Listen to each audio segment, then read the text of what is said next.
उसका जो पूरा उसकी बाउंड्री है, उस बाउंड्री के तहत पूरा उसको मिल जाए, उसकी जमीन का पूरा रिकॉर्ड उसके पास रहे, आगे चल करके किसी तरह की कोई विवाद नहीं हो, यहां तक उन्होंने सोचा है।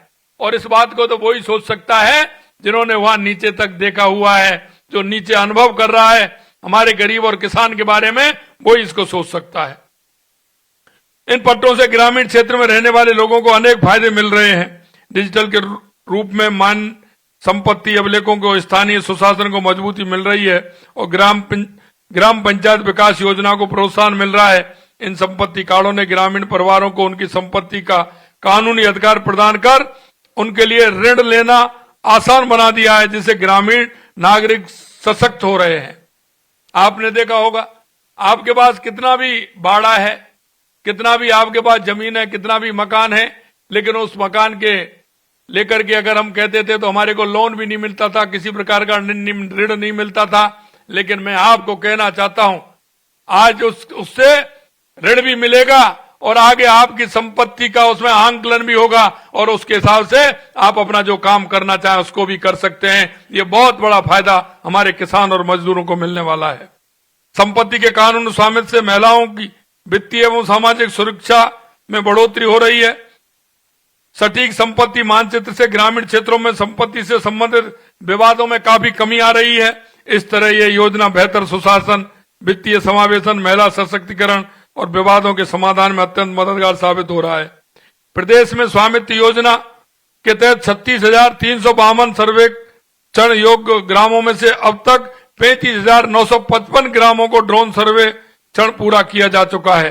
शेष 397 ग्राम का सर्वेक्षण शीघ्र पूरा कर लिया जाएगा। राज्य को 1000 ग्राम पंचायतों में 1,50,000 स्वामित्व कार्ड वितरण का लक्ष्य है।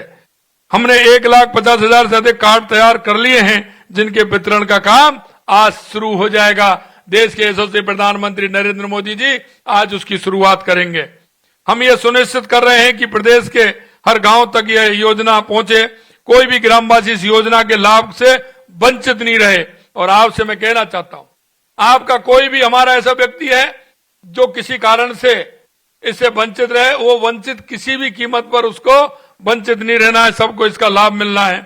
गांव के लोगों को योजना की पूरी जानकारी प्राप्त कर इसका अधिकतम लाभ उठा सकें, इसके लिए हम प्रशिक्षण और आमुखीकरण कार्यक्रम आयोजित कर रहे हैं।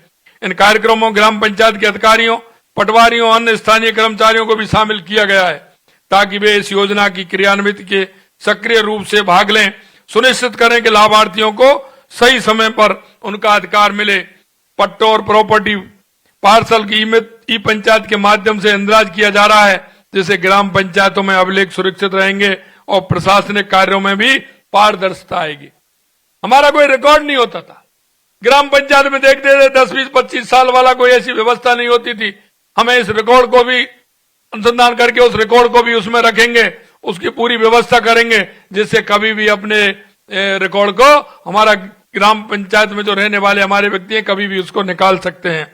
राजस्थान सरकार यह सुनिश्चित करेगी हर ग्राम पंचायत में इस योजना का सही ढंग से पालन हो और इसके लाभार्थियों को शीघ्र उनके अधिकार मिले। मैं हमारे प्रधानमंत्री जी का एक बार पुनः धन्यवाद ज्ञापित करता हूं, जिन्होंने ग्रामीणों को उनके अधिकार प्रदान करने की दिशा में दूरदर्शी कदम उठाया है। हम सब मिलकर इस योजना के सफल क्रियान्वित के लिए काम करेंगे, ताकि हमारे गांव का समग्र विकास हो, हर ग्रामीण परिवार सशक्त बने और सशक्त बनते हुए हमारा हर व्यक्ति जो गांव में रहने वाला है उसको उसका लाभ मिले। इसके लिए हमारी सरकार कृत संकल्प है। देश के यशस्वी प्रधानमंत्री नरेंद्र मोदी जी ने हर योजना को नीचे से लिया है। कोई भी व्यक्ति हो, किसी भी तरह से हमारी चाहे महिला हो, हमारा युवा हो, हमारा किसान हो, हमारा मजदूर हो, उसको किसी तरह की परेशानी नहीं हो, क्योंकि हमारा एक जो सपना है, पंडित दीनदयाल उपाध्याय जी कहते हैं अंत्योदय का सपना। देश के यशस्वी प्रधानमंत्री नरेंद्र मोदी जी, डॉक्टर भीमराव अंबेडकर जी और पंडित दीनदयाल उपाध्याय जी के अंत्योदय के सपनों को पूरा कर रहे हैं। जिस तरह से उनकी योजनाएं आपने देखी होंगी, चाहे गरीब कल्याण की योजनाएं हो, चाहे विकास की योजनाएं हो, किसी भी तरह की योजना हो, वो नीचे तक हमारे गांव गरीब और उस सभी लोगों को पहुंचे, इसमें हमेशा वो प्रयासरत रहते हैं। पुनः माननीय यशस्वी प्रधानमंत्री जी को मैं धन्यवाद देता हूं और आज के इस कार्यक्रम में आप सभी लोग जुड़े हैं, हमारे सभी जिलों में हमारे मंत्रीगण जुड़े हैं, हमारे सभी विधायक सांसद जुड़े हैं, उनको भी मैं बहुत बहुत धन्यवाद देता हूं। और राजस्थान की जनता जो इस कार्यक्रम में जुड़ी है उनको भी बहुत बहुत धन्यवाद।